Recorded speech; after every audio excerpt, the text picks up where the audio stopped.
Ok, số đây này tao học nè, với chị mấy chỉ muốn lên channel sĩ hình CKS thay nên dương đừng thôi cả gì ông pí đặc biệt thôi cả download dictionary một pra cầm oi style rồi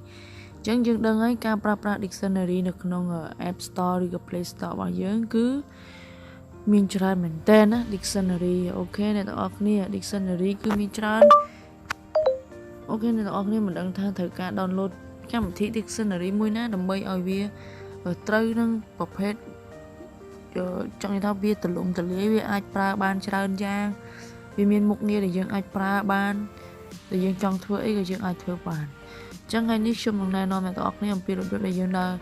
download ở cam thị chụp nguồn pi cứ này tao này ai chụp cháy được không à cả bọc rai bị sao ông lế cả đôi chì sắc xa từ lưới bị bạn không ai mua chụp nuốn cứ nghi xua mền tên chẳng dictionary cứ mình tra bên này tao này download việc pra chôn cá cam thị khác cứ việc miền tịch việc ở từ tam chấm nòng đầm ray ca là bỏ dương ok lấy đi trong này nó nói này ở cái download cam thị phum dictionary để chúng bạn download pra du một hai nhé đăng ký cho nó được chúng nó riêng thì đọc bây giờ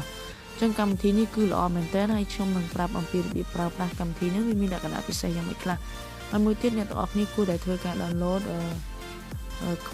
English ខ្មែរត្រាក់អូខេខ្ញុំវាយឲ្យអ្នកទាំងអស់គ្នា English ខ្មែរត្រាក់អូខេឥឡូវចាំមើលថាវាចេញរូបរាងយ៉ាងម៉េច English ខ្មែរត្រាក់ឬក៏ English ខ្មែរត្រាក់អូខេអ្នកទាំងអស់គ្នានេះកម្មវិធីមួយនេះ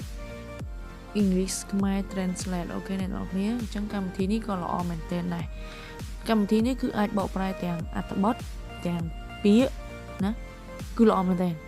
ចឹងខ្ញុំប្រើតែពីរកម្មវិធីហ្នឹងទេគឺខ្ញុំទទួលជោគជ័យក្នុងការស្វែងរកពាក្យក៏ដូចជាបង្រៀនសិស្សអីចឹងទៅគឺងាយស្រួលមែនតើសម្រាប់ខ្ញុំចឹងតោះឥឡូវយើងកុំឲ្យខាត់ពេលយូរយើងចូលទៅក្នុងកម្មវិធីភូមិ Dictionary មុនចឹងកម្មវិធីនេះផងដែរអ្នកនរគ្នាអាចធ្វើការបិទអ៊ីនធឺណិតលេងបានដោយសេរីណាតោះចឹងយើងអត់បាច់បើកអ៊ីនធឺណិតទេតោះឥឡូវនេះយើងអាចធ្វើការចូល setting របស់វាដែលយើងមានមុខងារអីខ្លះចឹងវាមានមុខងារបកប្រែជាភាសាខ្មែរភាសាអង់គ្លេសទៅភាសាខ្មែរភាសាខ្មែរទៅភាសាអង់គ្លេសភាសាខ្មែរទៅភាសាខ្មែរនិងភាសាខ្មែរទៅជាភាសាកូរ៉េឥឡូវយើងចង់ដឹងថាមុខងារវាមានលក្ខណៈពិសេសមួយខ្លះហើយយើងសាកចូលទៅអង់គ្លេសទៅជាខ្មែរណាយើងបកប្រែទៀតហើយយើងវាយពាក្យថា fine តើវាមានន័យថាម៉េច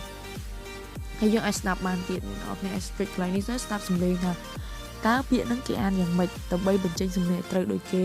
find វិញបើសំឡេង listen find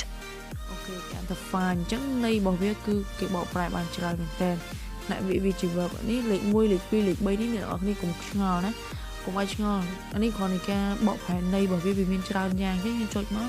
បកប្រែជានាមបកប្រែថាម៉េចកិរិយាគេបកប្រែយ៉ាងម៉េច adverb គេបកប្រែថាយ៉ាងម៉េចអីចឹងមកចឹងចូលទៅដល់មុខងារមួយទៀតគឺបកប្រែពីភាសាខ្មែរទៅភាសាអង់គ្លេសចឹងអ្នកនរគ្នាអាចវាយពាក្យខ្មែរមួយណាដែលអ្នកនរគ្នាចង់ដឹងជាភាសាអង់គ្លេសពាក្យថាសិស្សតើភាសាអង់គ្លេសគេថាម៉េចចឹងយើងអាចអានថាសិស្សគឺជា student អូខេចឹងដាក់ពាក្យជានាមអីចឹងមកចឹងអ្នកនរគ្នាអាចធ្វើការដូរ setting ទៀតមកអ្នកនរគ្នាអាចចង់ search ថាពាក្យខ្មែរមួយចំនួនដែលអ្នកនរគ្នាអត់សូវចេះដោយថាពាក្យខ្មែរវាមានពាក្យពិបាកពាក្យខ្លះយើងអត់យល់ន័យដោយសារតែយើងអត់សូវធ្វើការយកមកប្រើណាវាជាពាក្យដែលគេមិនកម្រយកមកប្រើដល់ពេលយូរយើងជួបម្ដងវាធ្វើឲ្យយើងអត់យល់ន័យអញ្ចឹងអ្នកនរគ្នាអាចធ្វើការបដូរមកដូរការបកប្រែពីខ្មែរទៅខ្មែរមកអ្នកនរគ្នានឹងធ្វើការយល់ន័យពាក្យនីមួយៗបានឧទាហរណ៍ថាពាក្យនេះអីគេពាក្យខ្លះទៀតក៏យើងអត់សូវអត់ដែរជួបហើយយើងអត់ចេះអានតែម្ដងអានេះអីកចាយនុបដ្ឋកៈអីយ៉ាងម៉េចខ្ញុំក៏មិនសូវចេះអានដែរតើអូខេឥឡូវចុចទៅលើពាក្យហ្នឹងមកអញ្ចឹងវាជាឈ្មោះស្អីគេបញ្យល់ឲ្យយើងបានល្អមែនតើអញ្ចឹងអ្នកនរគ្នាក៏អាចធ្វើការ search បានហើយពាក្យដែលអ្នកនរគ្នាចង់ដឹងពាក្យមួយណាឲ្យពាក្យថាពាក្យបន្ធូរតែវាមានន័យថាម៉េចអញ្ចឹងទៅណាអូខេអ្នកគ្នាអាចធ្វើការវាយក៏បានតែបន្ធូរមានន័យថាម៉េចតែពាក្យជាកិរិយាគេឲ្យអញ្ចឹងអ្នកនរគ្នាក៏អាចធ្វើការ save ពាក្យហ្នឹងទៅពាក្យហ្នឹងអ្នកនរគ្នាចង់ទុកមើលថ្ងៃក្រោយទៀតអ្នកនរគ្នាអាចចុច save ទុកនៅកន្លែងរូបសៀវភៅហ្នឹងអ្នកនរចុចគ្នាអ្នកនរគ្នាចុចលើហ្នឹងមកវា save ទុកហើយអ្នកនរគ្នាចង់ save ពាក្យណាទៀតឲ្យពាក្យថាពាក្យ បន្លែបង្ការបន្ស័ព្ទនេះអញ្ចឹងអ្នកនរគ្នាអាច save ទុកទៀតមកអញ្ចឹងអ្នកនរគ្នាអាចធ្វើការចូលមើលកន្លែងនេះ tray 3ហ្នឹងតើពាក្យយើង save តើបងអ្នកនរគ្នាចូលកន្លែង bookmark មកតែយើង save ហ្នឹងនៅណានេះនៅខាងក្រោមនេះណាសិតតែយើង save ទៅអស់អញ្ចឹងវាងាយស្រួលនៅពេលដែលយើងចង់ធ្វើការស្វែងរកពាក្យដែលយើងបានភ្លេចចឹងអាចរកមើលទៅវាឃើញលឿនណាតោះឥឡូវកុំឲ្យខាតពេកយើងចូលទៅកម្មវិធីមួយទៀតគឺកម្មវិធីខ្មែរ English Smile Translate អូខេអ្នកនរគ្នាធ្វើការបើកអ៊ីនធឺណិតចូលកម្មវិធីនេះចឹងអូខេហ្នឹងចឹងកម្មវិធីហ្នឹងគឺអ្នកនរគ្នាខ្ញុំគិតថាកម្មវិធីនេះគឺល្អមែនទែនសម្រាប់ខ្ញុំគិតថាល្អច្រើនហើយក៏វាមានពាក្យច្រើននៅក្នុងហ្នឹងដែរតោះឥឡូវនេះអ្នកនរគ្នាបានបើកអ៊ីនធឺណិតហើយទើបវាអាចលេងបានចឹងអ្នកទាំងអស់គ្នាអាចធ្វើការវាយកន្លែងនេះជាភាសាខ្មែរក៏បានជាភាសាអង់គ្លេសក៏បានតាមអ្វីដែលអ្នកត្រូវការឧទាហរណ៍ខ្ញុំវាយពាក្យថា dress តើភាសាខ្មែរគេបកប្រែថាយ៉ាងម៉េចអញ្ចឹងអ្នកទាំងអស់គ្នា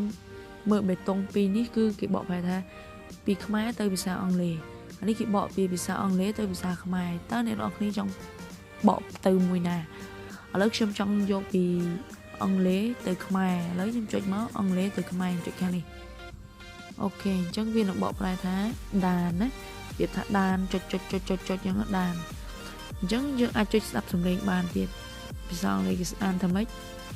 trace អូខេភាសាខ្មែរដានអូខេ